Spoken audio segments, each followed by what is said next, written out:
Hey friends, welcome back to Padhantu. आज मैं आपके लिए फिर से लेकर आई हूँ एक बार बायोलॉजी का डाइजेस्टिव सिस्टम चैप्टर, जिसमें हम अभी तक हमने एलिमेंट्री केनॉल के बारे में पढ़ा है, डाइजेशन कैसे होता है, उसमें क्या क्या एंजाइम्स पास होती हैं, तो वो मैंने आपको बताया। आज मैं आपको बताने वाली हूँ डाइजेस्टिव ग्लैंड्स के बारे में। आपको फ्रेंड्स पता है, आपको याद है मैंने फर्स्ट वीडियो में बताया था, जब मैंने डाइजेशन सिस्टम स्टार्ट किया था, जब मैंने पूरा एक जो ऑर्गन्स थे उनको फ्लो चार्ट में डिवाइड किया था और आपको बताया था कि एलिमेंट्री केनॉल में कौन कौन से पार्ट्स होते हैं और एक तरफ होता है डाइजेस्टिव ग्लैंड्स। तो डाइजेस्टिव ग्लैंड्स उस टाइम पे हमने छोड़ दिया था क्योंकि हमें वहाँ पर ज़रूरत नहीं थी। आज मैं आपको डाइजेस्टिव ग्लैंड्स, जितने भी ग्लैंड्स हों, उनकी आपको एक डिटेल स्टडी बताने वाली हूँ। ठीक है, चलिए शुरू करते हैं। सबसे पहले मैं आपको बताऊंगी डाइजेस्टिव ग्लैंड्स दो होते हैं, इंटरनल और एक्सटर्नल। इंटरनल का यहाँ पर हमारा कोई काम नहीं है, यहाँ हमारा जो मेन फोकस है वो है एक्सटर्नल ग्लैंड्स में। ठीक है, तो एक्सटर्नल ग्लैंड्स को यहाँ पर 3 पार्ट्स में डिवाइड किया गया है। ठीक है, पहला है सलाइवरी ग्लैंड्स। सलाइवरी ग्लैंड्स से आपको समझ में आता है सलाइवा, जो सलाइवा पास करता है ऑब्वियसली। चलिए मैं बताऊंगी इसके बारे में और अच्छे से आपको। फिर है लिवर और है पैनक्रियाज। ठीक है, तो ये 3 एक्सटर्नल डाइजेस्टिव ग्लैंड्स हैं। इनके बारे में हम स्टेप बाय स्टेप पढ़ेंगे। सबसे पहले मैं आपको बताऊंगी सलाइवरी ग्लैंड्स के बारे में। ठीक है, तो जो सलाइवरी ग्लैंड्स होते हैं वो उनके 3 पेयर्स होते हैं। 3 पेयर्स आप बोल सकते हो कि वो 3 स्टेप्स में डिवाइड रहते हैं। सब सलाइवरी ग्लैंड से आपको पता है ब्यूकल कैविटी में ये मौजूद होंगे, सलाइवा रिलीज करेंगे, that's why they are called a salivary gland, इसलिए इनको सलाइवरी ग्लैंड बोला गया है। तो सलाइवरी ग्लैंड जो पहला होता है वो सबलिंगुअल होता है। ठीक है, सबलिंगुअल जो होता है वो आपकी टंग के दोनों साइड में होता है, बोथ साइड में प्रेजेंट होता है सबलिंगुअल। दूसरा होता है सब मैक्सिलरी, ये जो होता है सब मैक्सिलरी जो ग्लैंड होता है हमारे लोअर जॉ में, लोअर जॉ के मिडिल में प्रेजेंट होता है टंग के। ठीक है, ये आप इनका जो लोकेशन है वो बहुत अच्छे से ध्यान रखना है।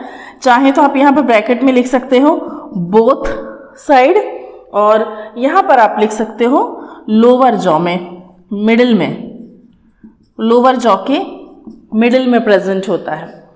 नेक्स्ट है आपका एक और जो थर्ड है वो है पैरोटिड ग्लैंड। ठीक है, थर्ड जो सलाइवरी ग्लैंड है आपका वो है पैरोटिड ग्लैंड, और ये पैरोटिड ग्लैंड आपका मौजूद होता है ईयर्स के नीचे, अंदर के आपके मुंह के अंदर के हिस्से में, जो कान के नीचे वाला हिस्सा होता है वहाँ पर पैरोटिड ग्लैंड जो होते हैं वो प्रेजेंट होते हैं। अब मैं आपको कुछ सलाइवा के बारे में इम्पोर्टेंट चीज़ें बता दूंगी कि ह्यूमन सलाइवा, मनुष्य में जो सलाइवा होता है उसमें 99% वाटर होता है और सिर्फ 1% एंजाइम्स होते हैं। लेकिन आप फिर भी सोच सकते हैं कि एंजाइम्स कितने ज़्यादा हेल्पफुल है हमारे डाइजेशन के लिए, जबकि उनका जो परसेंटेज है सिर्फ 1% है और 99% जो है वो वाटर है। और जो एंजाइम्स इसमें प्रेजेंट रहते हैं, मैं यहाँ पर आपको एरो बनाकर लिख दे रही हूँ। जो 2 एंजाइम्स सलाइवा में प्रेजेंट होते हैं वो होते हैं टाइलिन और लाइसोजाइम। ये 2 जो एंजाइम हैं ये प्रेजेंट होते हैं 1% किसमें, हमारे सलाइवा में प्रेजेंट होते हैं। ठीक है, अब अगर हम अपने सलाइवा का पीएच देखते हैं तो इसका जो पीएच होता है, पीएच से आप समझते हैं जब आप केमिस्ट्री पढ़ते हैं, 9th-10th के लेवल में साइंस पढ़ते हैं, तब आपको पीएच वैल्यू बताई जाती है। हर एक चीज़ का एसिडिक और बेसिक मीडियम निकाला जाता है तो उसको पीएच वैल्यू बोलते हैं। ठीक है, तो इसका जो पीएच होता है वो होता है 6.7। ठीक है, ये याद रखेंगे, ये इम्पॉर्टेंट है। सलाइवा का जो पीएच होता है वो होता है 6.7। और ह्यूमन सलाइवा यानी एक दिन में अगर हम इसकी एक मात्रा ज्ञात करते हैं तो एक दिन में एक मानव शरीर में जो हमारे सलाइवरी ग्लैंड से 1 से 1.5 लीटर तक सलाइवा सिक्रीट करते हैं। ठीक है, 24 आवर्स की मैं यहाँ बात कर रही हूँ कि 1 से 1.5 लीटर तक का सलाइवा वो सिक्रीट करते हैं 24 आवर्स में। चलिए अब मैं आपको बात करती हूँ लिवर के बारे में कुछ बताती हूँ। इसके पहले भी लिवर के बारे में मैंने आपको रेस्पिरेशन वाले वीडियो में बहुत सारी चीज़ें जो है बता दी हैं, बट एक बार क्विक रिवाइज करते हैं। ठीक है, तो लिवर आपको पता है कि सबसे लार्जेस्ट ग्लैंड है ह्यूमन बॉडी का, लार्जेस्ट ग्लैंड। ये भी एक अच्छा क्वेश्चन बनता है, ये हमें पता होना चाहिए कि हमारी बॉडी का सबसे लार्जेस्ट ग्लैंड कौन सा है, तो वो है लीवर। इसका जो वेट होता है वो होता है 1.5 to 2 kg, 1.5 से 2 किलो के बीच में इसका जो पूरी हमारी ह्यूमन बॉडी है उसमें एक अप्रॉक्स औसत जो वजन बोल सकते हो आप लिवर का, वो होता है 1.5 से 2 किलो के बीच में होता है। और ये सबसे ज़्यादा, या आप बोल सकते हो कि जो बाइल जूस का प्रोडक्शन है, सिक्रीशन है, वो किस में होता है, लिवर में होता है। इट प्रोड्यूसेस बाइल प्रोड्यूस करता है, बाइल प्रोड्यूसर बोल देते हैं, चलिए बाइल प्रोड्यूस करता है। और एक बात और मैं बता दूं, डाइजेशन में बहुत ज़्यादा हेल्प करता है, बट ये किसी भी तरीके के कोई एंजाइम्स को रिलीज नहीं करता। एंजाइम्स जो होते हैं इसमें एब्सेंट लिख सकते हो, एंजाइम्स जो हैं एब्सेंट होता है। लिवर कोई भी तरीके का कोई भी एंजाइम जो है वो सीक्रेट नहीं करता है। अब अगर मैं बाइल जूस की बात करती हूँ तो बाइल जूस जो होता है वो बेसिक नेचर का होता है, और यही वजह है क्योंकि ये बेसिक नेचर का होता है तो ये हमारी बॉडी में एक अल्कलाइन मीडियम बनाता है, जिससे क्या होता है, डाइजेशन होने में बहुत ज़्यादा सहायता मिलती है। डाइजेशन के लिए ये जो बाइल जूस है ये हमारी बॉडी में एक अल्कलाइन मीडियम बनाता है, और इसलिए इसको बोला जाता है कि ये इसका जो मीडियम है या इसका जो नेचर है वो है बेसिक नेचर का है। ठीक है, और एक और ये चीज़ है कि बाइल की हेल्प से जो बाकी के जो एंजाइम्स हैं उनमें बहुत ज़्यादा तेज़ी आ जाती है, बहुत जल्दी बनने लगते हैं। ठीक है, अब मैं आपको एक बात बताती हूँ बहुत इम्पोर्टेंट, कि लीवर एक बहुत ही इम्पोर्टेंट सब्सटेंस रिलीज करता है जिसे बोला जाता है हेपरिन। ठीक है, HEPARIN। हेपरिन एक सब्सटेंस होता है, आप बोल सकते हो, जो लिवर सिक्रीट करता है। मैंने आपको रेस्पिरेशन वाली वीडियो में बताया था। हेपरिन का काम बेसिकली ये होता है कि ये ब्लड क्लॉटिंग से बचाता है। कई बार blood clotting is necessary, but बहुत ज़्यादा नहीं होना चाहिए। क्या होता है, नसें हमारी ब्लॉक होने लगती हैं, तो ये प्रिवेंशन है ना, इट प्रिवेंट ब्लड क्लॉटिंग। ठीक है, ये ब्लड क्लॉटिंग से बचाता है, खून को जमने नहीं देता है। और लिवर एक और काम ये करता है कि हमारी बॉडी में जितने भी टॉक्सिक सब्सटेंस हैं उनको हार्मलेस बनाता है, मतलब वो नुकसानदेह ना हो, उनको इस लायक बनाता है। तो जितने भी हमारी बॉडी में टॉक्सिक सब्सटेंस है, एसिड्स हैं, उनको वो बेस में बदल देता है, बेसिक में बदल देता है। ग्लाइकोजन एक ग्लूकोज है, एक शुगर फॉर्म है, ये भी लिवर से ही प्रोड्यूस होता है। ठीक है, ये बहुत अच्छा है, ध्यान रखेंगे आप, इम्पॉर्टेंट है कि ग्लाइकोजन भी किससे प्रोड्यूस होता है, लिवर से। तो ये कुछ इम्पॉर्टेंट आपके पॉइंट्स हैं याद रखने वाले, जो हमेशा छोटे छोटे कीवर्ड्स में, या फिर आप बोल सकते हो कि किसी भी तरीके से घुमा फिरा के कॉम्पिटिटिव एग्जाम में पूछे जाते हैं, तो आपको इन पे ज़्यादा ध्यान देना है। ठीक है, अब कुछ और इम्पॉर्टेंट पॉइंट्स हैं लिवर के बारे में, कि आपको पता होना चाहिए कि हमारी बॉडी में जो विटामिन ए और सी और डी है ये कहाँ पर स्टोर होता है, लिवर में स्टोर होता है। विटामिन ए, सी और डी ये कहाँ स्टोर होता है, लिवर में स्टोर होता है। तो ये भी हमको पता होना चाहिए कि ये जो 3 विटामिन है इनका स्टोरेज कहाँ है, तो लिवर में इनका स्टोरेज है। और जब रेस्पिरेशन होता है या आप बोल सकते हो एक्सक्रीशन के टाइम पे भी लिवर से ही अमोनिया क्या है, यूरिया में चेंज होता है। Liver changed ammonia into urea, ammonia जो है वो यूरिया में चेंज होता है और फिर यूरिन के थ्रू पास आउट हो जाता है। लिवर में ये बहुत इंपॉर्टेंट ये जो पूरी प्रोसेस है वो होती है। अब अगर मैं ब्लड की बात करती हूँ तो लिवर ही एक ऐसा ग्लैंड है या ऐसा ऑर्गन आप बोल सकते हो कि जो हमारे बॉडी में जो ब्लड है वो एक प्लेस से दूसरे प्लेस पे जा रहा है, तो उसका टेम्परेचर जो मेंटेन करने का काम करता है वो लिवर करता है। टेम्परेचर मेंटेन, ठीक है, ड्यूरिंग फ्लो इन बॉडी। हमारी बॉडी में जो भी ब्लड वन प्लेस से दूसरी प्लेस पे जाता है, अनदर प्लेस पे जाता है, तो उस टाइम पे इसका जो ब्लड का टेम्परेचर, हम सबको पता है कि हमारा खून जो है वो गुनगुना होता है, गर्म होता है, तो उसका टेम्परेचर मेंटेन करने का काम करता है लीवर। अब मैंने आपको बताया था हेपरिन एक होता है सब्सटेंस जो ब्लड क्लॉटिंग में रोकने में मदद करता है। एक और होता है फाइब्रिनोजन, ठीक है, फाइब्रिनोजन। फाइब्रिनोजन जो होता है, इसके पहले मैंने आपको बताया था हेपरिन जो ब्लड क्लॉटिंग रोकता है, होने नहीं देता है, बट फाइब्रिनोजन भी लिवर से ही प्रोड्यूस होता है जो ब्लड क्लॉट होने में हेल्प करता है।